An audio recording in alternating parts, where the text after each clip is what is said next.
Dikisahkan di tanah Jawa, tepatnya di daerah Pajajaran, terdapat sebuah kerajaan purba yang dipimpin oleh seorang prabu bernama Munding Wangi, atau lebih dikenal sebagai Prabu Siliwangi ke-6. Prabu Siliwangi terkenal akan kegemarannya berburu hewan di hutan. Pada suatu hari, Prabu Siliwangi tersesat ketika sedang berburu. Hutan ini sungguh misterius. Aku sama sekali tidak bisa menemukan jalan keluar. Apakah aku terlalu jauh masuk ke dalam hutan? Prabu Siliwangi merasa putus asa. Bagaimana jika dia benar-benar tidak bisa keluar? Namun, keberuntungan datang kepadanya.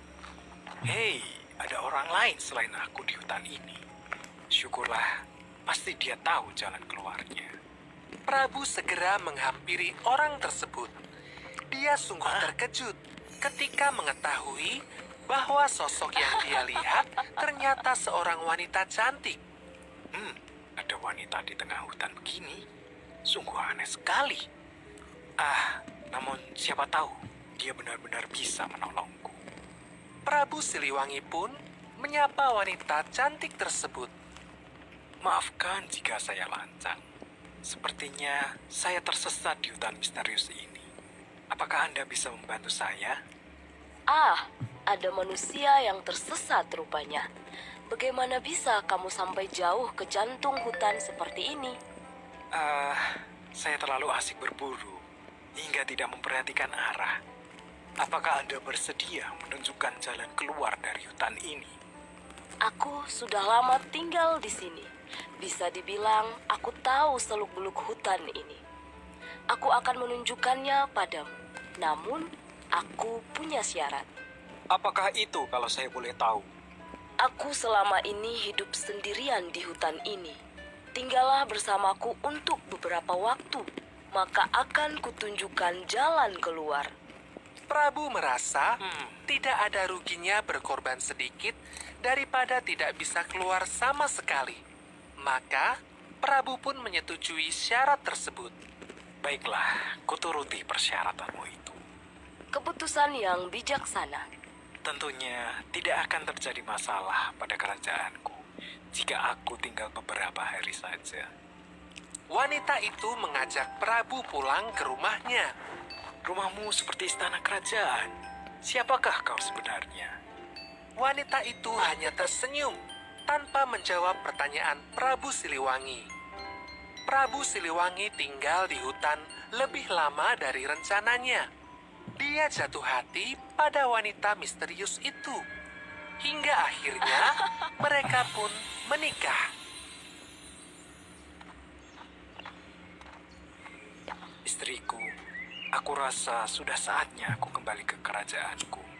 Rakyatku tentu akan kesulitan jika rajanya menghilang lama sekali. Baiklah, suamiku. Biarkan pasukanku mengantarkanmu keluar dari hutan ini. Jagalah selalu kesehatanmu. Sesekali kembalilah ke sini. Terima kasih istriku. Jika aku pergi berburu lagi, aku akan mampir ke sini. Pasukan dari sang istri, penguasa hutan pun mengantarkan Prabu Siliwangi hingga keluar dari hutan. Sesampainya di kerajaan, seluruh rakyat sangat terkejut. Selama ini, mereka mengira Prabu Munding Wangi telah meninggal. Kini, ketika sang Prabu kembali, tentu saja mereka menyambut dengan sukacita. Beberapa bulan berlalu begitu saja. Prabu sangat sibuk dengan pekerjaan yang menumpuk selama dia pergi. Hingga dia pun melupakan istrinya yang tinggal di dalam hutan. Pada suatu malam, ketika Prabu tertidur, ia terbangun karena mendengar suara tangisan bayi. Ia pun bergegas keluar istana untuk mencari asal suara tersebut. Ketika Prabu membuka pintu kamar, dia dikejutkan dengan kehadiran bayi mungil yang sedang menangis dengan kencang. Bayi siapa ini? Siapa yang berani membawa bayi ke dalam istanaku? Prabu menggendong bayi itu dan bermaksud untuk menyerahkannya kepada dayang istana. Tiba-tiba saja, sebuah sinar yang mengilaukan mata muncul entah dari mana. Dari balik sinar tersebut, muncullah sesosok wanita. Wanita itu tak lain adalah istri Prabu Siliwangi yang tinggal di dalam hutan. Selamat malam, suamiku. Aku datang kemari untuk memberitahukan sesuatu yang penting padamu. Apakah itu istriku? Dan bagaimana kau bisa sampai di sini? Bayi yang kau gendong adalah putri kita. Aku kemari untuk menitipkannya padamu. Rawatlah ia sebagai manusia. Anak kita? Manusia? Apa maksudmu? Aku sebenarnya adalah siluman, ratu penguasa hutan. Aku ingin kau membesarkannya selayaknya kaummu, manusia. Berikanlah yang terbaik untuknya. Jagalah dia dengan baik. Belum sempat Prabu menjawab permintaan istrinya, asap putih menyelimuti ratu dan menghilang dari hadapan Prabu Siliwangi. Prabu pun membawa masuk putrinya itu ke dalam kamar dan berjanji akan merawatnya dengan baik. Sungguh bayi mungil yang cantik. Akan kuberi nama kau Putri Kadita. Beberapa tahun berlalu, Putri Kadita tumbuh menjadi gadis yang cantik cerita dan baik hati.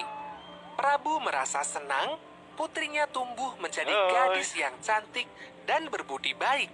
Namun, ada kalanya paras cantik putrinya itu mengingatkan dia pada sang istri. Prabu sudah mencoba puluhan kali untuk mencari istana istrinya di tengah hutan. Namun, usahanya selalu gagal. Apakah istriku benar-benar telah meninggalkanku? Waktu terus berlalu, dan Prabu mengkhawatirkan kerajaannya. Ia tidak lagi memiliki istri, dan dia tidak juga memiliki putra untuk meneruskan tahtanya. Apakah sebaiknya dia menikah lagi? Putriku, ayah ingin meminta persetujuanmu untuk menikah lagi. Ayah harus memiliki putra untuk meneruskan tahta kerajaan ini. Jika itu memang kehendak ayahanda, demi kebaikan negeri ini, putri tentu akan menyetujuinya. Terima kasih, putriku. Tidak lama kemudian, Prabu Siliwangi pun menikah dengan seorang wanita bangsawan bernama Dewi Mutiara. Beberapa bulan setelah pernikahan, berita baik terdengar. Dewi Mutiara dikabarkan mengandung seorang bayi laki-laki. Hal ini membawa kebahagiaan bagi Prabu dan Putri Kadita. Di tengah kehamilannya, Dewi Mutiara berubah menjadi ratu yang pemarah, egois, dan suka memerintah. Suamiku, aku ingin makanan mewah seperti jamuan istana. Baiklah, istriku. Akan kuperintahkan juru masak ke istana menyiapkannya untukmu. Pada awalnya, Prabu Siliwangi memenuhi semua permintaan istrinya itu. Namun, permintaan Dewi Mutiara semakin hari semakin aneh. Suamiku, demi kelancaran kehamilanku, aku ada permintaan. Aku ingin Putri Kadita keluar dari istana kita. Istriku, tentu saja aku tidak bisa memenuhi permintaanmu itu. Prabu Siliwangi menolak permintaannya. Dewi Mutiara merasa kecewa, kesal, dan sangat marah. Selama masih ada Putri Kadita, kasih sayang Prabu akan selalu terbagi dua. Aku harus mencari cara. Dewi Mutiara diam-diam mencari jalan keluar untuk menyingkirkan Putri Kadita. Dia pun pergi menemui seorang tukang tenung atau dukun sakti. Akan kubayar berapapun yang kamu mau, asalkan kau bisa membuat Putri Kadita keluar dari istana. Baiklah, bayaran untuk itu sangatlah mahal. Suatu malam, Saat Putri Kadita sedang tertidur dengan nyenyak, asap tebal berbau busuk menyelimuti tubuhnya. Namun anehnya, Putri Kadita tidak merasakannya. Pagi harinya, seluruh tubuh Putri Kadita dipenuhi dengan bintik-bintik bernanah. Ada apa dengan badanku? Kenapa menjadi begini? Prabu segera memberi perintah pada abdi setianya untuk memanggil tabib.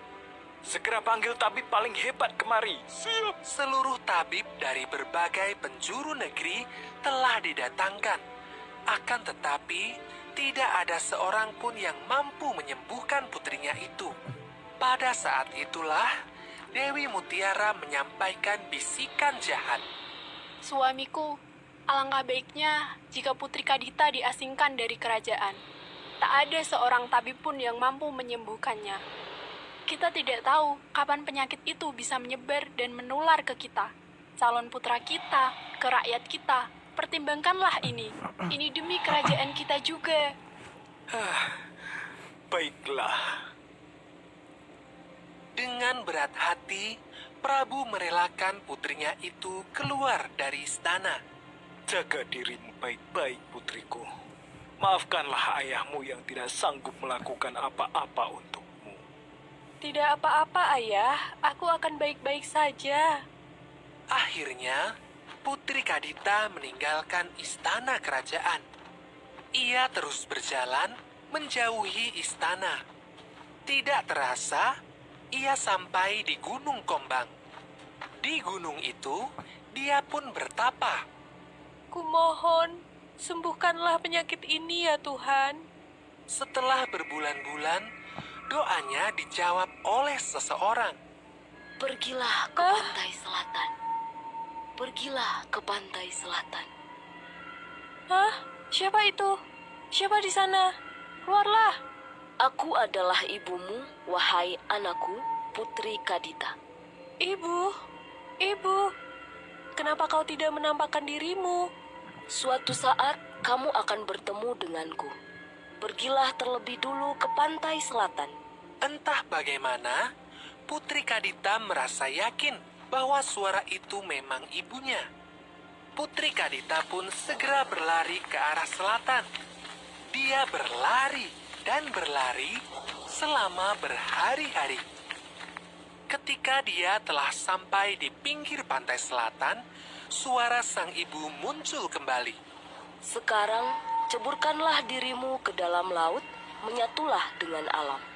Tapi Bu, Maka Putri Kadita pun segera menceburkan diri ke laut. Tidak disangka, keajaiban terjadi. Semua bintik di tubuhnya perlahan menghilang. Tidak hanya itu, ia juga berubah menjadi lebih cantik. terima kasih laut. Kamu telah menyembuhkan penyakitku di saat tidak ada yang mampu menyembuhkanku. Sebagai balasannya, aku akan tinggal di sini. Putri Kadita pun akhirnya memutuskan untuk tinggal di laut. Tidak hanya itu,